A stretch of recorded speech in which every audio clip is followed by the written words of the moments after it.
જય સચ્ચિદાનંદ. ગૌતમ એલએસએબીથી દાદાવાણી મે 2026. પાના number 16. Heading: સોદા કરવાના છે પ્રેમના. ઘરમાં રોજ કકળાટ થાય છે ત્યારે વકીલ કહેશે, મુય વળી એના કરતાં બીજી લાવું. એમાં પાછા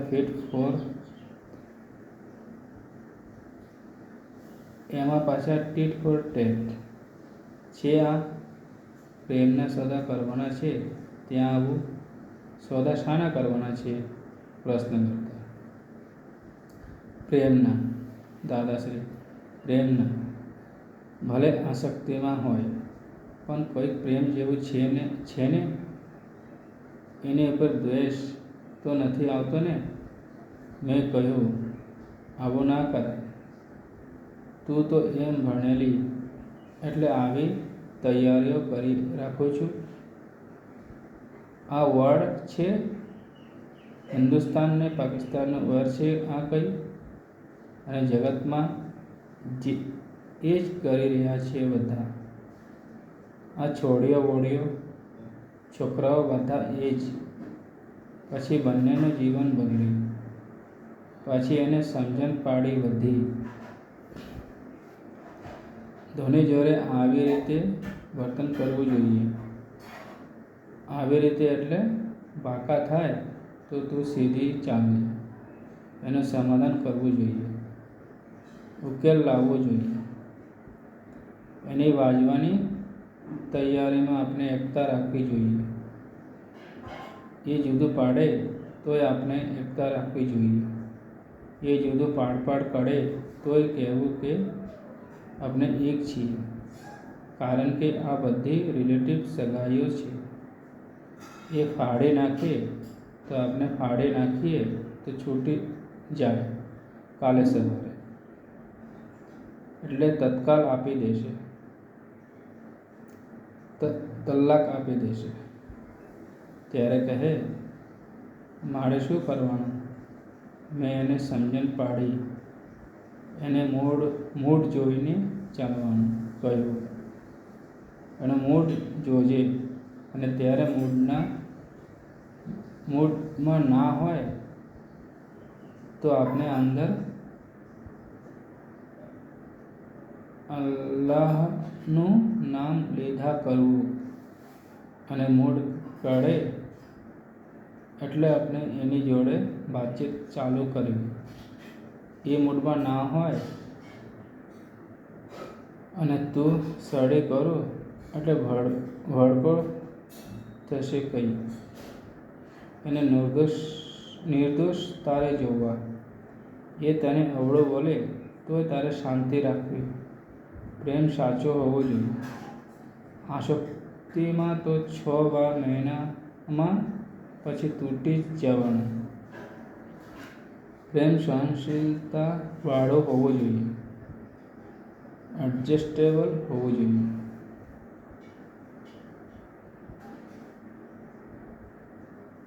તે મશરૂમને તો મેં ભણાવી દીધી.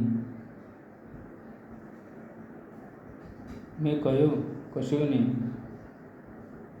એ આમનું તીર ઠોકે તો આપણે સ્થિરતા પકડીને દાદા કર્યા કરજે.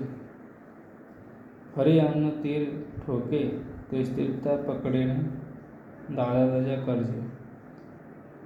તું એકોય ના ફેંકીશ. મેં વળી વિધિ કરી આપી. પછી પૂછ્યું કે તારે ઘરમાં કોણ છે? ત્યારે કહે, મારે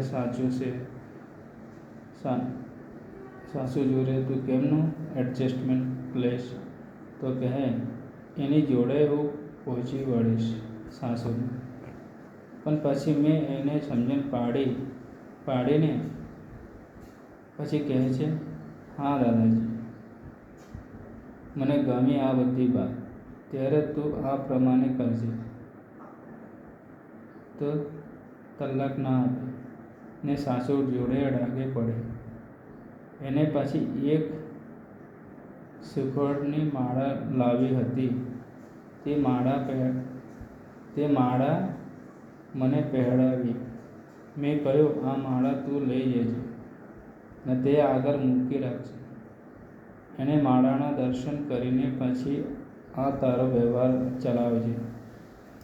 ધોની જોડે વ્યવહાર છે તે આ રીતે કરજે તો બહુ સુંદર ચાલશે. તે માળા અત્યારે મૂકી રાખી છે. હેડિંગ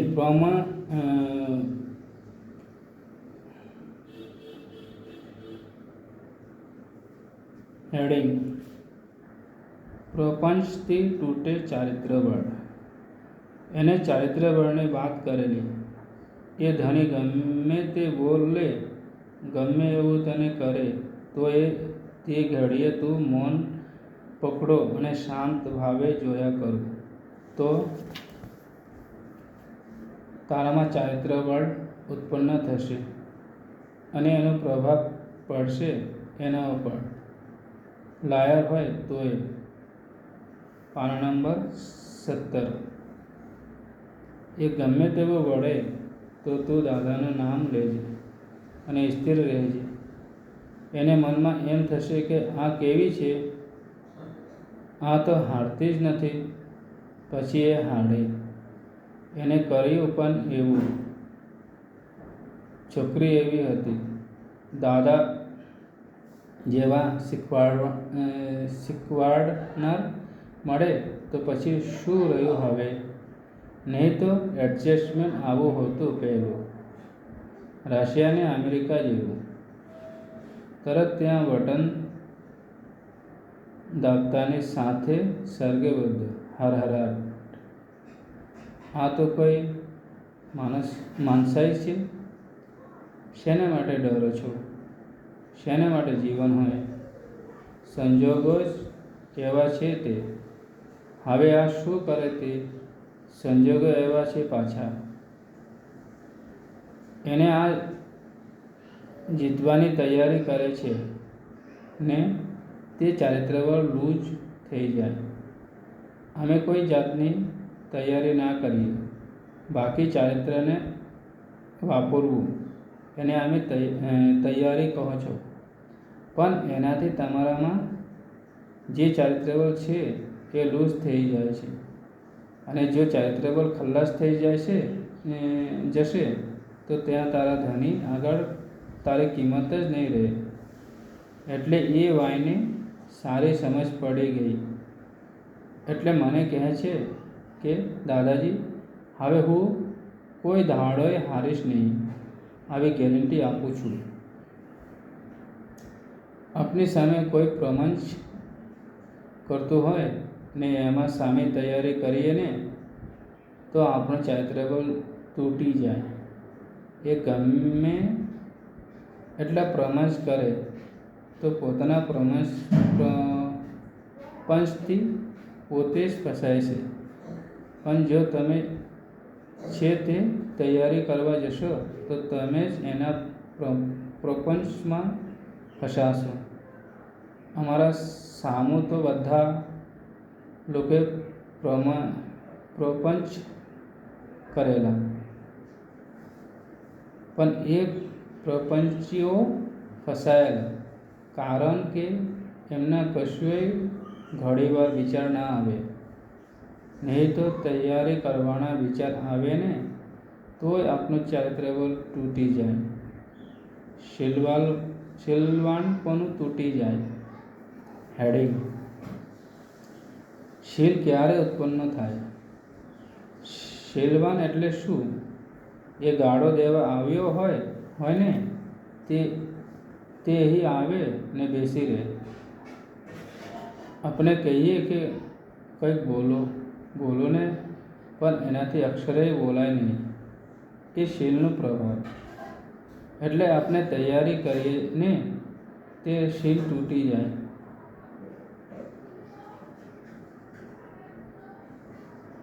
એટલે તૈયારી નહીં કરવાની. જેને જે કરવું હોય તે કરો. બધે હું જ છું કહીએ પ્રશ્ન કરતા.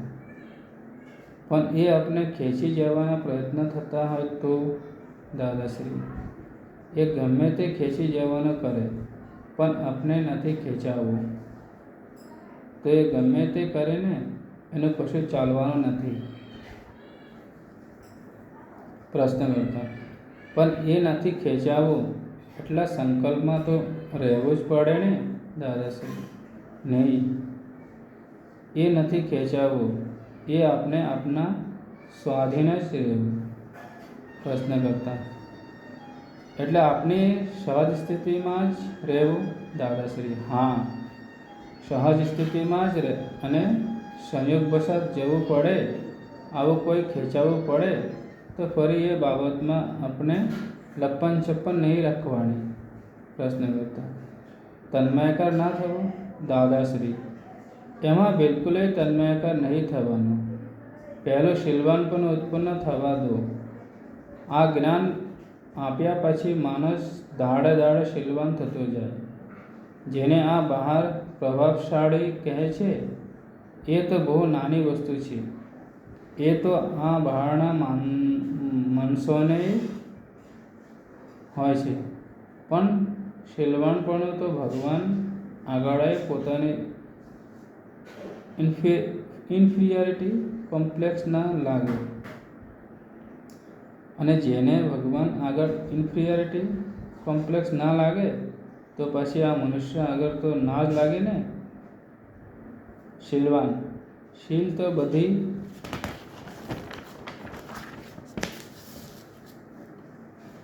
રીતે રક્ષા કરે, દેવલોકથી રક્ષા કરે. આ સાપ જીવડાને બધા જાનવરોથી રક્ષા કરે, બધાથી રક્ષા કરે. માટે શીલની જરૂર છે. અને શીલ ક્યારે ઉત્પન્ન થાય? જ્ઞાની પુરુષ જ્ઞાન આપ્યા પછી પોતાનો નવરાશનો ઉપયોગ શીલમાં કરે. શીલ એટલે સામો છે તે લડાઈની તૈયારી કરતો હોય, તેની સામે આપણે લડાઈની તૈયારી નહીં. જે તૈયારીઓ કર્યા કરે છે એનું બધું લીકેજ છે. શીલનું આખું લીકેજ, પછી શીલ ખલ્લાસ થઈ જાય છે. પ્રશ્નકર્તા પણ આપણે આ શીલને જાળવવા માટે ભાળ કરવી જોઈએ કે જેથી બકડા ઘેંટા ચડી ના જાય. દાદાશ્રી ના, આ શીલ એ તો વસ્તુ એવી છે ને કે એને બકડા ઘેંટા તો ચરે જ નહીં, કોઈ કશું એને અડે નહીં. એનું નામ શીલ કહેવાય. એટલે આ શીલને તમારે સાચવવું ના પડે. કોઈ કહેશે કે રાતે કંઈ ચરી જાય તો, એટલે પાછું જાગવું પડે. અલ્યા, જાગવાનું નહીં, સૂઈ જાઓ નિરાંતે. તમે આરામથી સૂઈ જાઓ. એવું છે કે કોઈ સંજોગોમાં છોકરો સામો થાય, વાઈફ કોઈ સંજોગોમાં સામી થાય, તે ઘડીએ તમે તબકા કરો તો તમારો શીલ ખલ્લાસ થઈ જાય. એના કરતાં આપણે જોયા કરવાનું કે આ મશીન કઈ બગડેલું લાગે છે, તે કઈ બાજુથી મશીન બગડ્યું છે તે જોયા કરવું. નહીં તો આ લોક તો શું કરે છે કે તું આવી છું, તું એ તેવી છું કહે એટલે થઈ રહ્યું. શીલ એનું ખલ્લાસ થઈ ગયું. અમને તો કોઈ લાખ ગાળો ભાંડે તોય અમે કહીએ કે આવવા.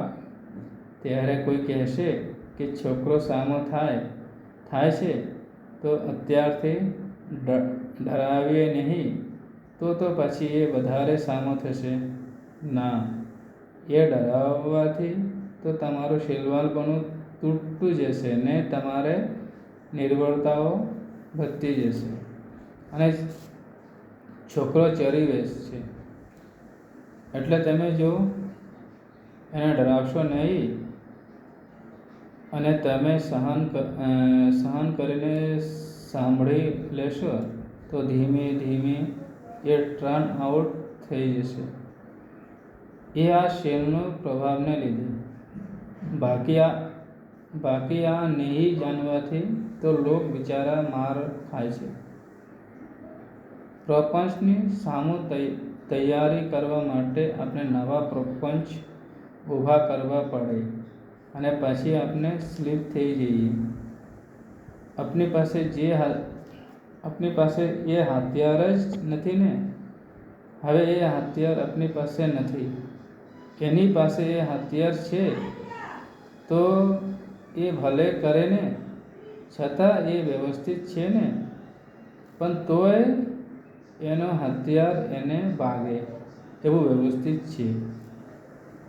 એને સમજણ બધી મય ફિટ થઈ ગઈ.